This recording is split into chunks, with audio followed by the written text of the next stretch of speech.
neja sapune dekai ajane kesa ehesasihe bujiti nahihe pyachasihe shane kaishi pyareka mujupe sana cyane raga kuyina cyane nyambu mu rutoki ngiyakaduhaye kuci hotaye. Bavandimwe, nizere ko mukomeje kugubwa neza. Nawe ushobora kuba uri umwe mu bakunzi ba filime nyarwanda, ushobora kuba wibaza amateka y'ibyamamare bigiye bitandukanye muri filime nyarwanda. Uyu munsi turagaruka ku cyamamare muri filime nyarwanda cyakoze ibitangaza na n'ubu ngubu gikomeje kwigarurira imitima ya benshi, kuva Biryogo agaca Kongo akagaruka mu Rwanda. Byagenze gute ngo yisange muri filime nyarwanda? Dore ko abenshi bakomeje kwinjira muri sinema nyarwanda bakomeje kumwirata, kubera ko agenda abafasha nta n'umwe asubije inyuma, kandi kugeza kuri izi saha akaba akomeje kwigarurira imitima ya benshi kubera filime akomeje gukina ndetse anategura. Uyu mugabo ni muntu ki? Yabayeho ate? Reka tugaruke ku mateka ye ashaririye ndetse n'ubuzima bwe bw'urukundo.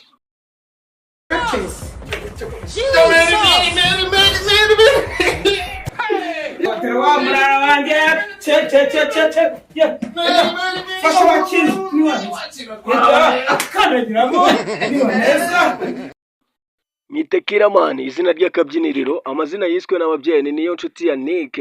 Yakaba yaravutse tariki 3 Gicurasi 1994, avukira Kigali Biryogo. Ni naho ababyeyi be bavukiye, ariko bagenda bashakishiriza ubuzima hirya no hino, dore ko avuka kuri Ndabananiye Rwema Jean, nawe ukina ikinamico zice kuri radiyo Rwanda, ndetse akaba afite nyina witwa Kagoyere Sauda. Amashuri ye abanza yayize Kigali, akomereza muri Kongo. Kugeza ubu ngubu akaba afite impamyabumenyi cyangwa se impamyabushobozi y'amashuri yisumbuye mu bijyanye na computer science and management.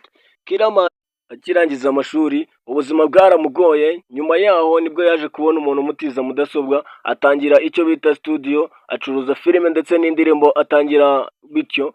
Nyuma yaho yaje guhindura ibyo yakoraga, agaruka gucuruza mudasobwa, flash ndetse na memory card. Ibyo byaje kumuhindurira ubuzima kuruta uko yacuruzaga filime ndetse n'indirimbo. Niyonshuti Yannick cyangwa se Kiramani, bivugwa ko tariki 15 z'ukwezi kwa gatatu 2014 ku isaha ya saa 8 ariyo tariki yahuriyeho n'umugore we, umukobwa yari amaze gukunda. Iyo tariki ngo nibwo uwitwaga Asia, inshuti y'umugore we Shemusa, yari agiye kuzana filime kwa Kiramani aho yakoreraga. Ubundi Shemusa akaza kumuhamureba, birangira Kiramani amukunze, akajya abwira Asia ko yajya amuhuza n'uwo mukobwa, ubundi akajya amuha filime z'ubundi.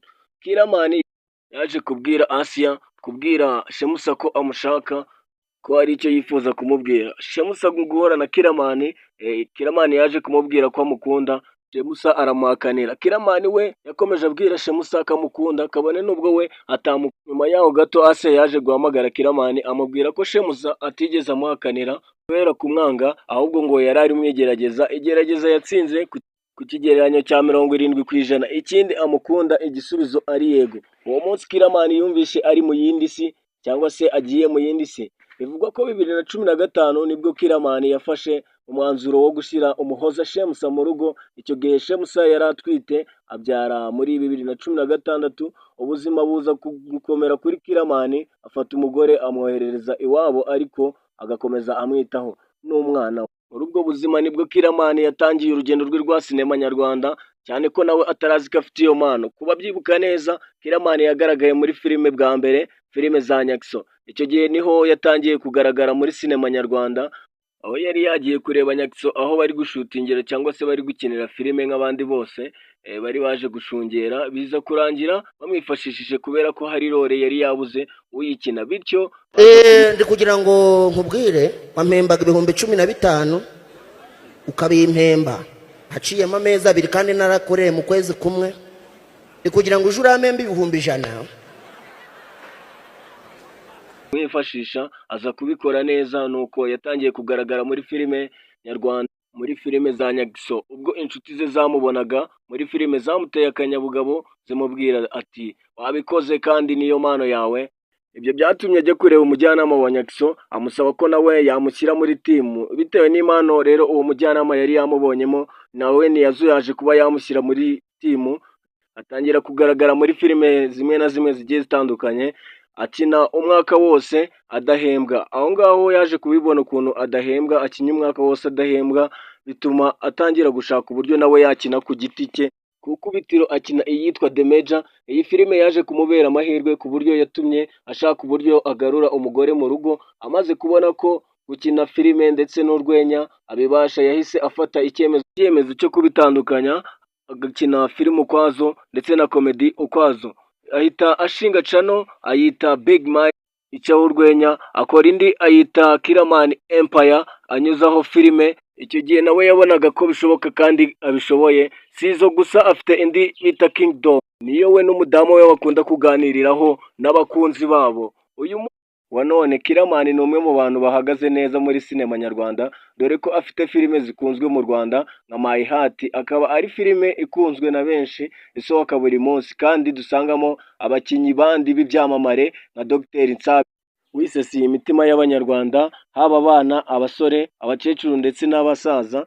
Dusangamo Nyambo ndetse n'abandi bakomeje bazamukira muri iyi filime, kandi ikomeje kugaragaramo ibindi byamamare nka Ngenzi, Intare y'Ingore ndetse n'uwitwa Tuko Wote. Abo bose bakomeje gutuma iyi filime ikundwa n'abatari bake. Tugaruke kuri Big Mind Comedy, dusangamo Nsabi, Nyambo ndetse n'abandi benshi Kiramani akomeje kugenda azamura. Ikindi kandi bitewe n'uko Kiramani abanye n'abakinnyi be basigaye bamuhamagara Daddy, bivuze ko iyo ageze mu rugo umwana ahamagara Daddy, yagera mu bakinnyi nabo bakamuhamagara Daddy. Iki ni ikikwereka urwego umugabo ahagaze. Ikindi kandi ni umwe mu bagabo bavugishije abantu benshi ku bukwe bwe. Ni ubukwe bwabaye tariki 9 z'ukwezi kwa gatatu 2024, bivugisha abanyamakuru batari bakeya, abantu batari bakeya, ndetse binavugisha ibinyamakuru ibyandika birandika, ibivuga biravuga. Kugeza kuri ubu rero akaba afite ibihembo bitatu, harimo 2 bya YouTube channel ndetse n'icyo yahawe ejo bundi na Mashariki Films Festival. Nshuti bavandimwe, munyemerere dusubikire ikiganiro cy'amateka ya Kiramani hano ngaha. Icyo usabwa nta kindi, kanda subscribe kugira ngo utwereke ko udushigikiye, kandi ukande no kunzogera kugira ngo ibyo tuzajya dushyira kuri channel byose bijye bikugeraho vuba nta gutinda. Kanda like utwereke ko turi hamwe nawe, kanda comment cyangwa se utere comment utwereke ko ibyo dukora ari byiza cyangwa se hari ibyo twakongeramo. Ukande na share kugira ngo n'inshuti zawe uzisangize amateka y'ibyamamare bigiye bitandukanye.